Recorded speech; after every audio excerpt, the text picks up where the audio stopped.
Muy bien, dentro de las reglamentaciones aparece un decreto que es el 49 del 2014, este es del Poder Ejecutivo Nacional, donde habla de nuevas enfermedades. Cuando establecen nuevas enfermedades aparecen los exámenes periódicos y donde hay que detectar elementos que no estaban previstos. Por ejemplo, hernias inguinales directas y mixtas, hernias crurales.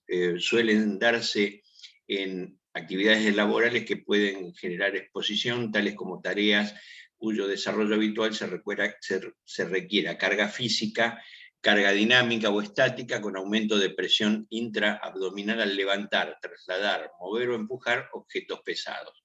Los valores límites de las tareas habituales en relación al peso y al tiempo de ejecución durante la jornada laboral son los referidos a las tablas 1, 2 y 3 del anexo 1 de la resolución del Ministerio de Trabajo, Empleo y Seguridad Social número 29503. Es decir, que esto de alguna manera estaba previsto, pero los certifican de esta manera.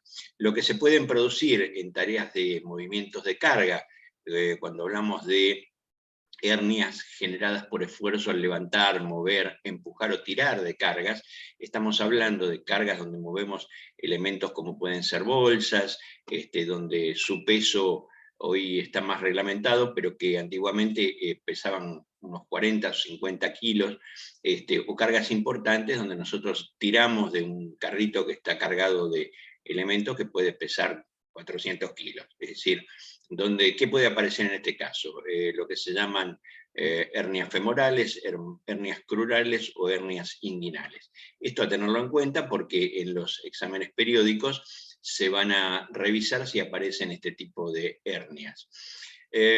Acá hay algo que nosotros tenemos que tener en cuenta, que siempre cuando hablamos de este tipo de tareas, para ser contempladas como enfermedades profesionales o como daños de productos del trabajo, estas tareas deben ser ejecutadas en un periodo que no debe ser inferior a 3 años cumplidos en forma continua o discontinua en actividades sujetas a las condiciones de exposición que están expuestas. Cuando se demuestre que el daño se produjo durante un periodo en que el empleador haya estado afiliado a más de una aseguradora de riesgo de trabajo, o mediante el servicio prestado a favor de sucesivos empleadores en la misma actividad, las prestaciones serán abonadas, otorgadas o contratadas con arreglo a lo definido en el artículo 47. ¿Qué significa esto? Que si un trabajador trabaja en la industria del pan, por ejemplo, en la parte de panadería, y ha movido bolsas de harina durante una cantidad de años, y tiene una hernia, para que se le dé la compensación necesaria, tiene que haber cumplido 3 años de trabajo en esa tarea. No es para que vos levantás un peso, te pasa una vez y hacía 3 meses que estabas trabajando. No, tenés que tener 3 años de tarea en ese mismo, aunque tengas distintos empleadores. Cuando hablamos de exámenes para detectar enfermedades como varices primitivas, se da en actividades que pueden generar exposición en tareas cuyo desarrollo se requiere permanencia prolongada en posición de pie o con movilidad reducida. Esto puede darse en los maestros que trabajan permanente o casi permanentemente de pie, en tareas donde se trabaja permanentemente de pie, personas que están en posición estática, por ejemplo, el caso de los vigiladores o la policía que están en un lugar simplemente parados vigilando, pero que no tienen casi movimiento. Entonces pueden aparecer esta generación de varices que nos pueden dar algún tipo de daño en forma permanente. Las definiciones que se exponen a continuación se entienden que son referidas a situaciones impuestas por el desempeño de tareas en cuyo desarrollo habitual se requiera la prestación laboral de las siguientes condiciones. O sea, esto se da cuando hay o bipedestación estática, que es el caso que vimos recién, bipedestación con deambulación restringida, es decir, que hace movimientos de caminar en zonas muy pequeñas, bipedestación con portación de cargas o bipedestación con exposición a carga térmica. Aquí son los 4 casos que se tienen en cuenta donde se pueden generar este tipo de enfermedades permanentes. Se habla de una bipedestación cuando el trabajador deba permanecer de pie más de 2 horas seguidas en su jornada laboral habitual, en la actividad definida como legal o convencional.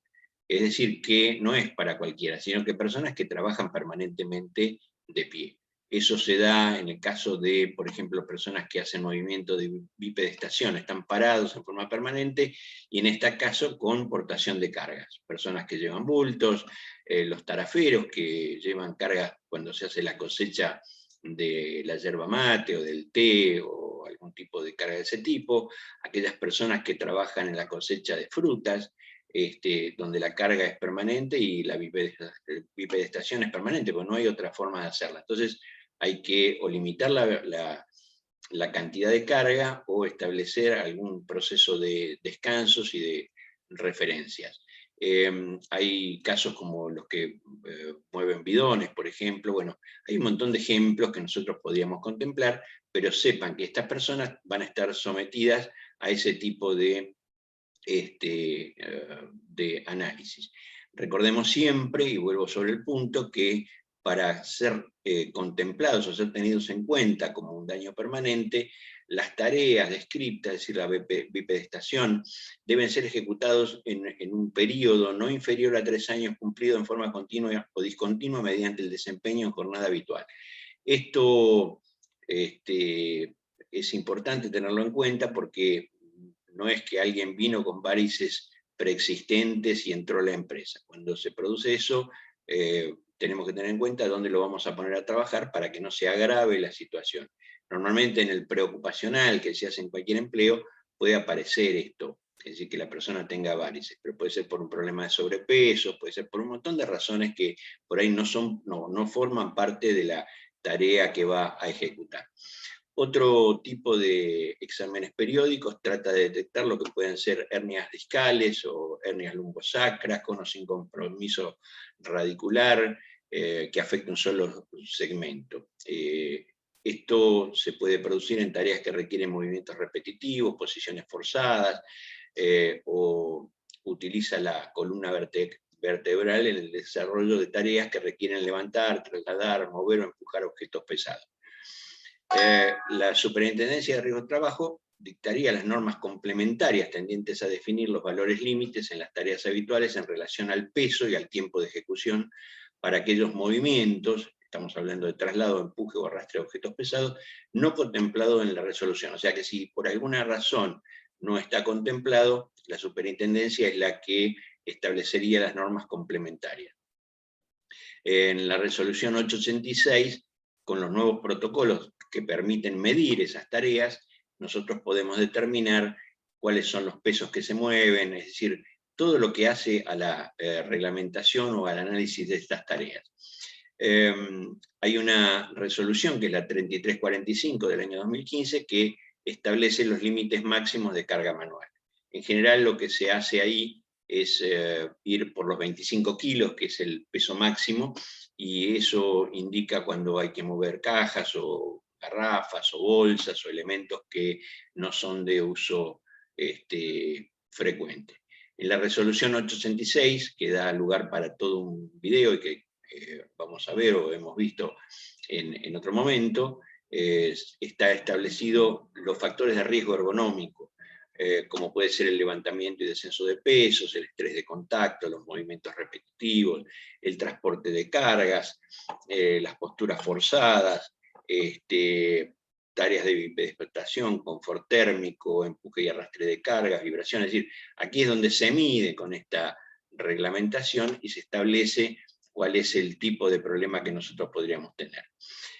La resolución 42 del 2018 establece para obras en construcción que las bolsas de cemento y las bolsas de cal no deben tener un peso superior a los 25 kilos, y en este caso, si hay elementos que pesan más de 25 kilos, tienen que tener ayudas mecánicas para poder hacer el movimiento.